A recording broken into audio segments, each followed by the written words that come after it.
Aaron Sorkin is one of the most critically acclaimed television writers working in Hollywood today.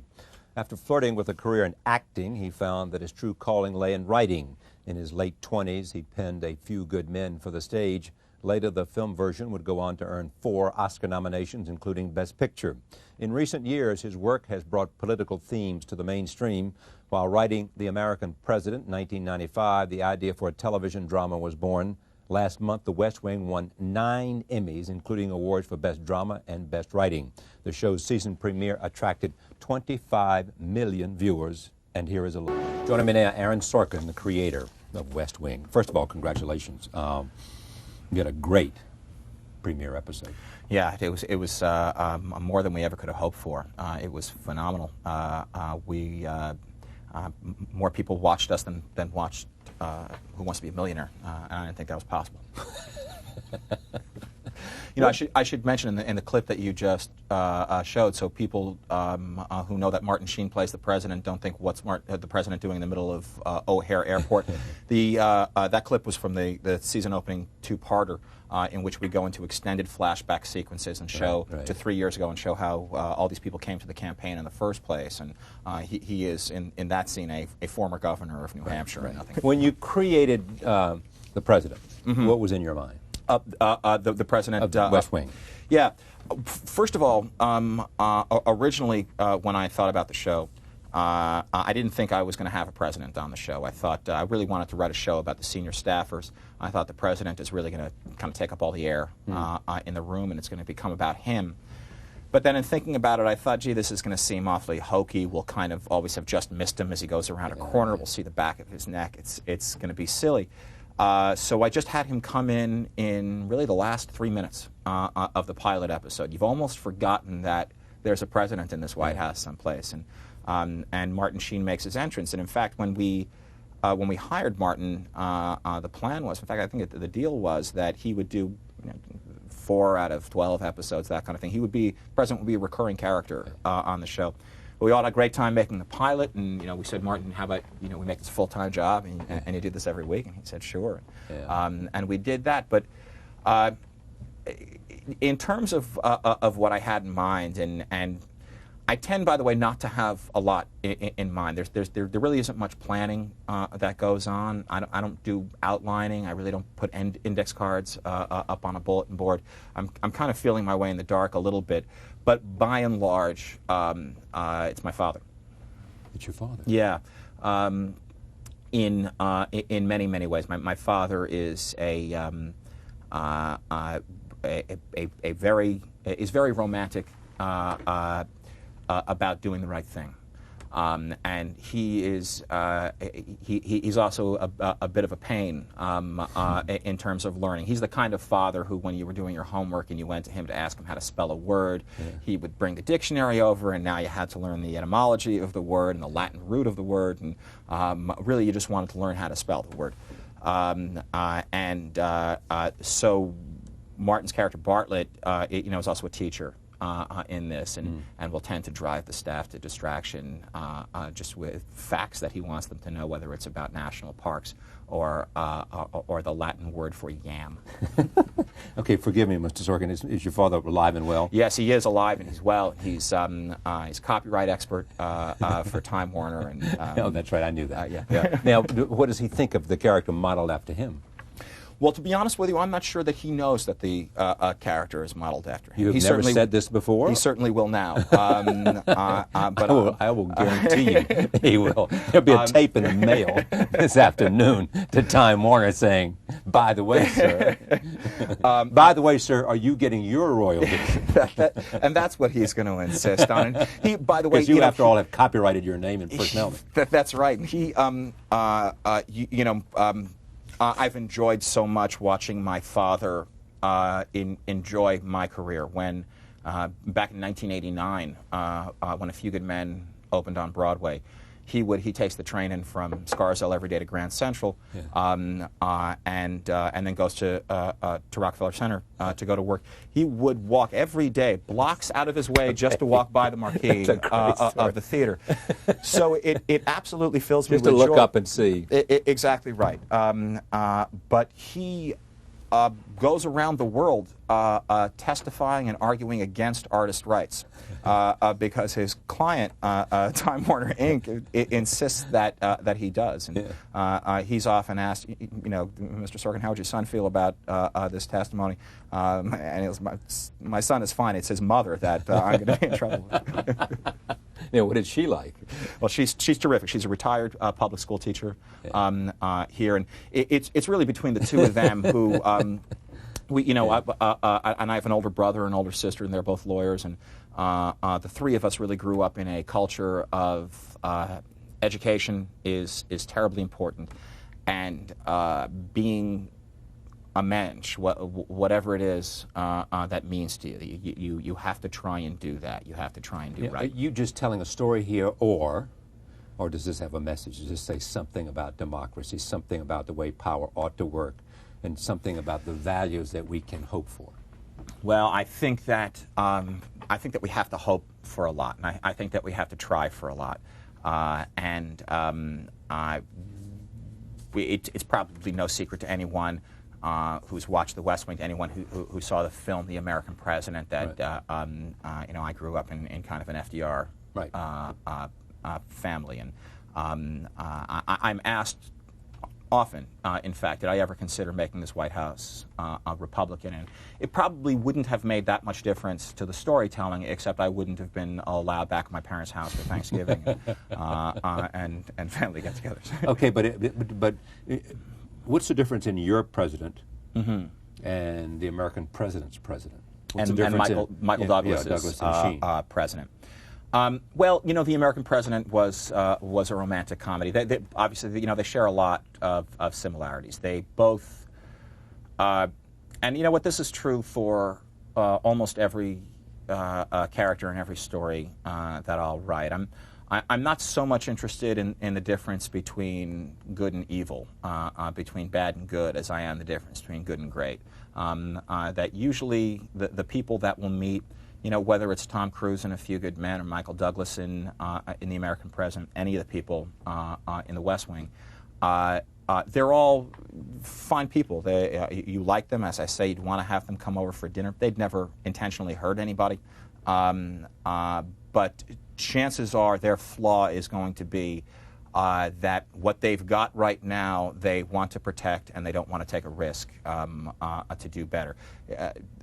Kathy, Tom Cruise in A Few Good Men, we hear he's a terrific plea bargainer. He's the best at it. He's in the Navy for 3 years so he can pay back the government because they paid for him to go to law school. Right. He's going to lay low until, as they say, he can get out and get a real job. Michael Douglas is doing fantastically well in the polls when we meet him. He's a terrific quarterback of this group. He's very charismatic. Everybody likes him. He's got no problems. And we watch them all kind of risk that to achieve something better. This season, what was the challenge for this season?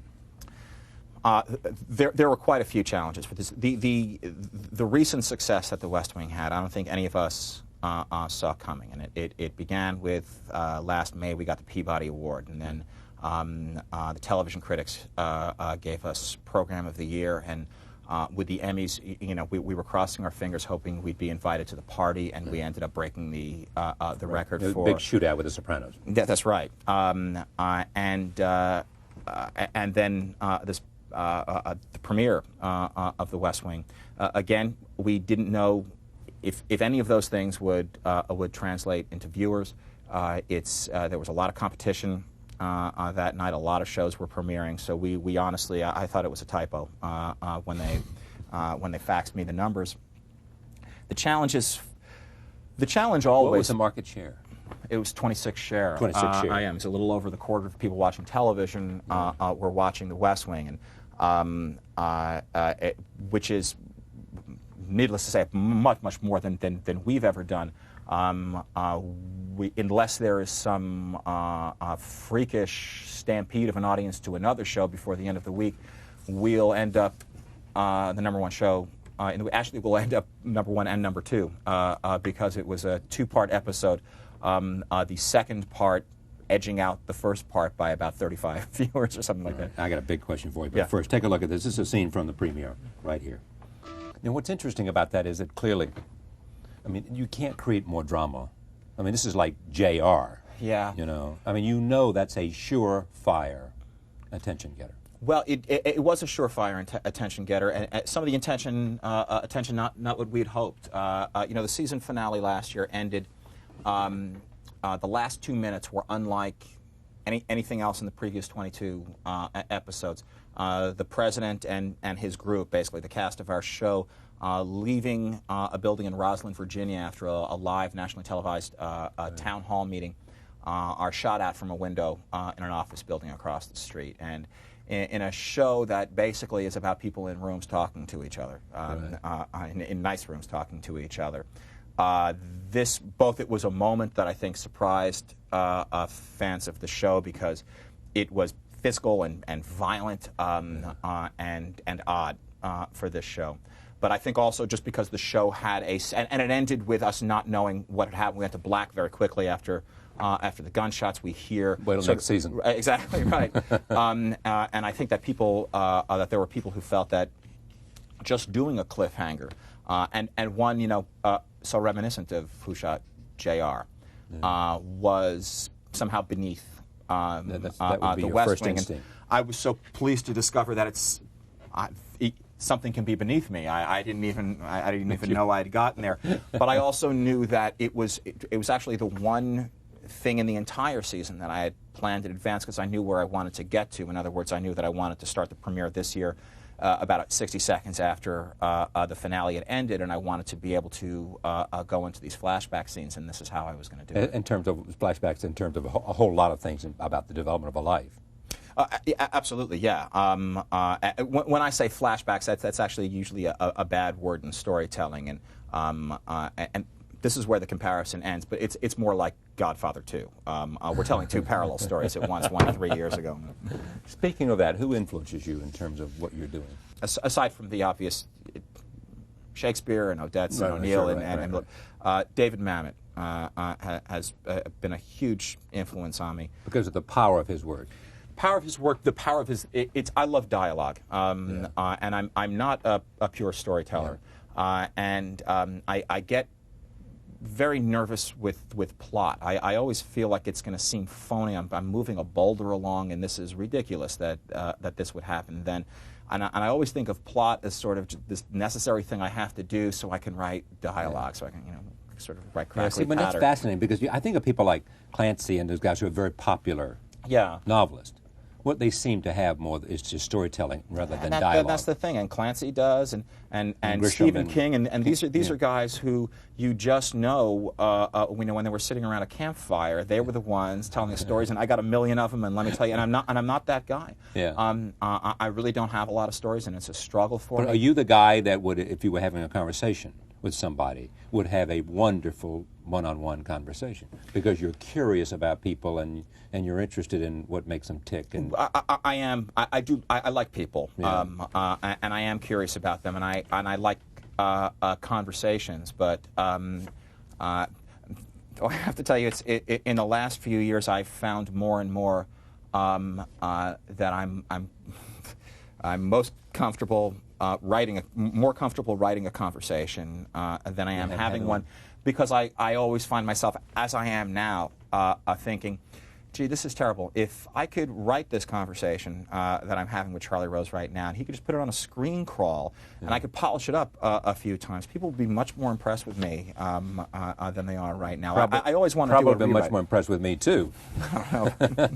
Maybe you could just send me questions. Every day from now on, I'll send you a list of who the guests are, and you'll just sort of send in, this is the conversation I can imagine would be perfect, and I'll try to achieve that perfection. My favorite kinds of interviews to do will be when they will email me a few questions, and I can email my responses back. No, we don't do that. I know. No, that wouldn't work. Well, no, it wouldn't make good television. But you think that you could make anything better because you have a finely honed sense of what good dialogue is. That's for other people to judge. Well, do you have any theater? I love mostly I love the theater, and my parents, in addition to education and doing the right thing, took me to see plays from a very, very young age. They're not in show business, and not for any particular reason. They grew up going to the theaters as a matter of habit. And as a matter of fact, there is still in their living room up where they live, and they still live in the house where I grew up, a couple of cartons of old playbills. And I used to take these cartons out all the time, and they would, either my mother or my father would write in the corner on the front page of the playbill just the date, a little note, whether it was an anniversary or a birthday, and just a little one-line review of the thing. And growing up, I would just pour through these playbills, memorize the casts of plays. And they took me to, they didn't take me to kids' plays either. I saw that championship season when I was like 8 or something. I had no business being there. I would, you used to be able to get, at least at my local library, you could get original cast recordings, not just of musicals, but of plays. And so I took out, and I think maybe never returned, the original cast recording of Who's Afraid of Virginia Woolf. Yeah. So here I was, really 10, 11, 12. There was no way I could understand this play. But the music of the dialogue of these great the rhythm and the music and the... Well, it really is music. You know what? Any sound that's meant for performance is going to be music. And dialogue has rhythm and pitch and tone and volume and meter, and it absolutely has all the properties of music. And you know it right away in a West Wing scene when somebody's dropped a syllable because there's just one less beat in the measure, and the measure needed 4 beats, and you put 3 Wow. Could this series now run without you? Does it have its own momentum? Well, I write every script. I write every episode of the series. And I should say that I have 2 partners, John Wells and Thomas Schlamme, who see to it that, I mean, even though I'm an executive producer of the show, and it's easy to get the impression that I'm sort of involved with a lot of aspects for the show, Tommy and John see to it that there's really nothing on my desk except writing the script, and these 2 guys are producing the show. I would like to think that if I didn't come into work Monday morning, that the West Wing would cease to exist. I'm sure it would go on and would be fine and would be great. And my biggest nightmare, and I think it's possible the reason why I do keep writing every script, is that I'm terrified that somebody else is going to do it and do it a lot better than I will, and my parking space will be gone. All right, thank you very much, Aaron Sorkin. The West Wing can be seen weekly, 9 p.m. on NBC. Thanks very much. Congratulations on all those Emmys. Thank you very much. And thank you for joining us. We'll see you next time.